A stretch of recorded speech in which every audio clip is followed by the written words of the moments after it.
just got dumped. Aww. I know, it's shit, isn't it? But do you know why? I was given terrible advice. Terrible advice. I remember I was sat in the car with my dad once, and he turned to me and said, son, you haven't got much going for you. You're kind of gay. But there is something you can do. There is something you can do. Try and ascertain as subtly as possible when you first meet a girl if her parents are divorced. Because if her parents are divorced, she's probably got low self-esteem, and she'll be much more likely to want to have sex with you. What am I supposed to do with this advice? Like, I'm out clubbing one night. So, do your parents take it in turns to drive you to school? I don't know how she got in, by the way. I'm assuming fake ID. But, anyway, it will come as no surprise to you to learn that my first love was unrequited. And we went to a party together and watching her get off with someone right in front of me. And my friend comes to me, James, why are you so upset? I thought, oh God, this is too embarrassing. I can't tell the truth. So I just said, oh look, I'm going through a really hard time at the moment. Things have been really difficult. My grandma died. And it worked a treat. It worked a treat. I enjoyed his words of comfort, and I went home, and I didn't consider the fact that my friends might be worried about me. They might want to see how I was coping with this terrible news. And one such friend actually called me at home to see how I was getting on. Unfortunately, that day, I wasn't in. My grandma was. So I returned to school to find 4 or 5 girls there waiting for me, and they called me in, and they sat me down. And they said, "James, there's something we should tell you. We called your house the other day, and your grandma answered the phone. She's alive!"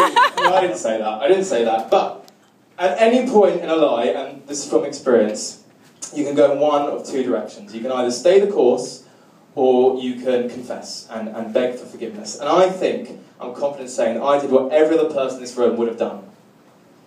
I invited them all along to the funeral. But I learned my lesson, never to tell lies. I learned my lesson, never to tell lies, and I thought, next time relationship, I'm going to play no games. And I did, and I found this girl, and she loved me back, and it was great. But unfortunately, she went travelling a couple of months after we started dating. And she came back, and she sat me down and said, "Look, James, we need to talk." And I thought, oh God, here we go. I said, "Look, I've seen so much. I really feel like I've changed. I just don't feel like we've got much in common anymore." And I thought, fucking hell, it was only Marbella. But, and I just couldn't get my head around it. I couldn't understand why she'd suddenly fallen out of love with me so quickly. And until 2 weeks later, when I found out she'd become a lesbian. So, essentially, what I am is a gateway boyfriend. Start off with a slightly camp man, and then wean yourself onto the vagina.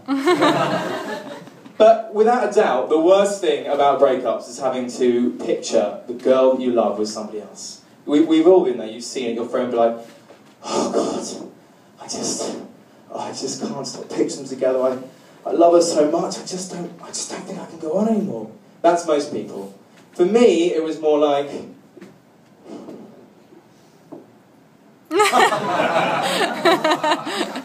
But as you know, I've been going through a hard time, and I was on Facebook the other day, and I saw this article, this trending article, that said, how to get your girlfriend back when she's moved on.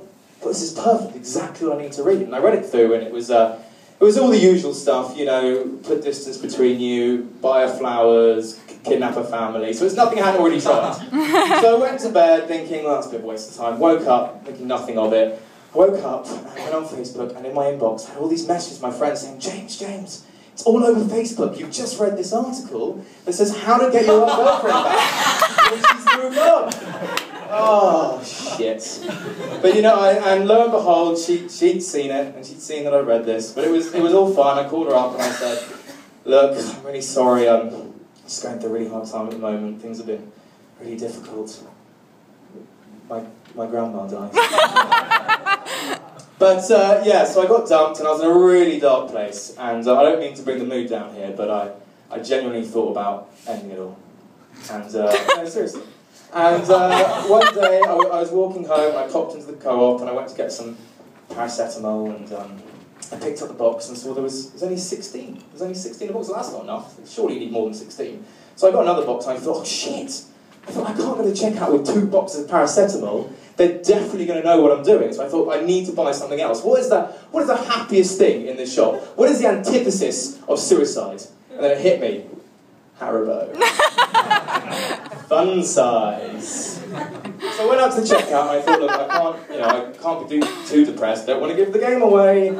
So I went out to the checkout and I went up to her and I said, "Good eve!" I said, what a glorious song we're having, don't you think, Beverly? And she waved me through, none the wiser. And I went home and I sat down on my paracetamol and ready to end it all. And I realised I hadn't eaten today, and I thought I don't want the Haribo to get away. So I tucked in, and you know what?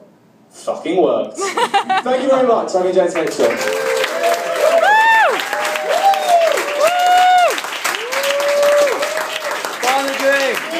Ladies and gentlemen.